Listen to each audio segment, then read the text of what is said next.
very often people will do things like crossovers and things like that with moving averages. So if a 5-day moving average moves above a 20-day, that could be a buy signal, or vice versa, it could be a sell signal. Like a lot of people do like crossovers with moving averages. Those are very common types of strategies that people make, and surprisingly can actually be quite profitable. The first time I started building stuff like that, I thought it was kind of dumb. Like that's all you're doing is just moving averages, but it actually does work. For example, or it can work, I should say. It doesn't always work, obviously. But in this case, for example, it's TQQQ, 200-day moving average. That's what this is doing. We're saying we're comparing the moving average itself to the stock price, right? And if the stock is above the 200-day moving average, then we're buying. If it's below, then we're in cash.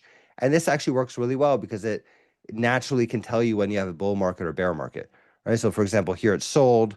We did not get into this whole big loss, right? We avoided this big loss. And as soon as things came back up again, we jumped back in. So it's able to reduce that risk for us, for example, in this type of scenario, right? And in other types of scenarios, it could be different things. You'd be looking for breakouts. We're doing all sorts of different things with moving averages. Okay. So we have a simple moving average, which is simply a division of, or the average over the past few days.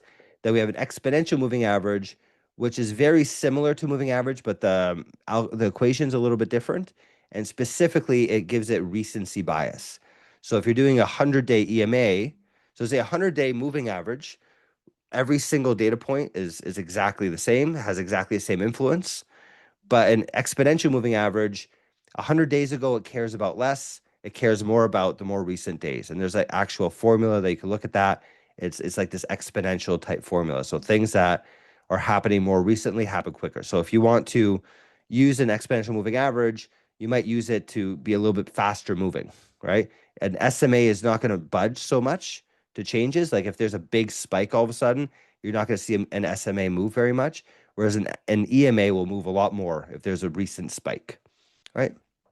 So that's where you might use one or the other. Okay. Then we have a MACD, or a moving average convergence divergence. This sounds really complicated. It's not that complicated at all. It is simply two EMAs compared to each other. I think it's by default whenever you use a MACD, I think it's the 5 and the 20-day. But basically, it's just two moving averages, which one's above the other one, and that's it. It sounds way fancier than it is. It's really just two moving averages, comparing them, which one's above the other one.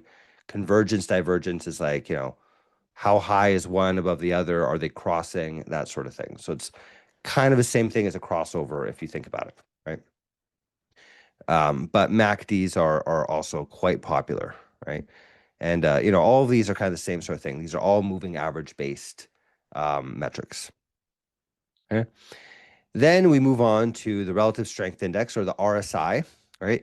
Which is basically a 0 to 100 index, right? We tend to say if it's above 70, then we consider that oversold, or sorry, overbought, right?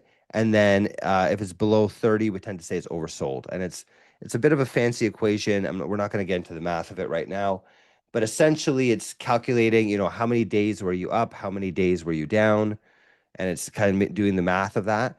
And if you've been up, I think kind of if you simplify it, it works out to something like this, where if you're an RSI of 100, you've basically been up 100% of the days, right? So it's just like this nonstop going up like crazy, which is why we tend to say that could be overbought.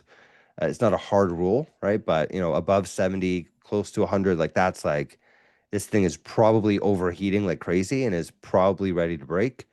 Although I've heard some people actually flip that on its head and will actually look for things like that, because that might mean that it's like a bubble territory. It might even keep going that way, right? So it's open to interpretation. Usually people will say over 70 is overbought. Some people will say over 70 is when they want to get in because they want to get into that craziness, right? That could be quite useful.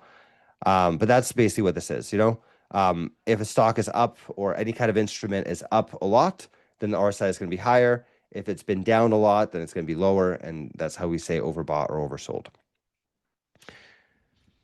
All right. Then we'll have Bollinger Bands.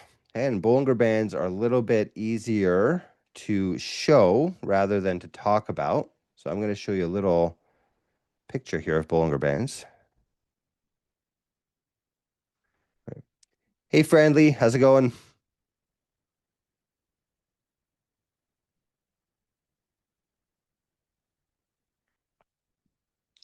Okay, so here's a picture of Bollinger Bands for those of you that have never used them before. Okay, here's basically what it looks like. Okay, so you're gonna take your stock chart, right? And same as before, right? Nothing. You notice how often people use moving averages when you really get into the weeds of all these different indicators. But a Bollinger Band is basically just a moving average on top, a moving average on the bottom. So we're going to have one moving average in the middle, right? This is your moving average here, right? In the middle, the dotted line. And then we're going to take one standard deviation. I believe it's one or two standard deviations to get your top band, right? Which is basically say if this is a very volatile stock, if it moves a lot, then that band is going to be a lot further out, right? If it's a very stable one, that's going to be closer in, right? So in this case, this is Tesla has pretty wide bands, right? So you have a standard deviation above is the top line, a standard deviation below is the bottom line, right? And the one in the middle is just a moving average. And this way you could basically see, okay, is the stock staying within kind of what we would expect it to do? Right? That's the whole point of a Bollinger Band, right? Is where like, is something unusual happening, right? Based on what's happened historically, right? Because we'll follow the moving averages and then we'll have the standard deviation. So it's like, if it's more than one or two standard deviations out, then it's like, well, why is it doing that? We'll say that's diverging from its typical patterns, right? So here you can see it mostly stayed within these bands, which is mostly what you would see it do. There's a few little breakouts here. It broke out here in the top band. It broke out here on the bottom band. It broke out here a little bit on the bottom band. Broke out here a bit on the top band, right? And a lot of times what people will do with Bollinger Bands is they will do what we call what is that called again? They basically use a strategy where they would allow things to go back to the way Reversion that to they the are. mean. Yeah, reversion. Yes, that's exactly mean reversion, right? Thank you. Yeah, so a mean reversion strategy is a pretty common thing that people would use Bollinger Bands for. So the theory is that we would expect the stock to stay within these bands, right? But when it diverges outside, like for example, here is diverging outside of the bands, you would say, you know what, it's probably going a little bit overheated. Either this means something new has happened, right? There's some new information. The economy is going a little differently. Maybe they lowered interest rates. Maybe something actually happened to make that go, right? And there's some sort of event that happened. Or you could say this is behaving unusually, right? It's above its upper band and it's most likely going to return back to the mean, right? And you can see it actually in this case did do that, right? It broke above here, was breaking above, and then eventually turned back around and broke below, right? So you can see that generally the way that the math works is going to keep this thing within the bands, right? And if you see it breaking out of the bands, then something unusual is happening. Either it's something that will revert back to the mean, or it's some sort of regime change. Maybe there's some new information. Maybe this company released a new product. Maybe interest rates went down. Who knows, right? So it's going to be probably one of those things, right? It's either it's just doing something weird, it's going to go right back to the average, or something new is happening and maybe there's a breakout, right? So you kind of use Bollinger Bands in both of those types of scenarios.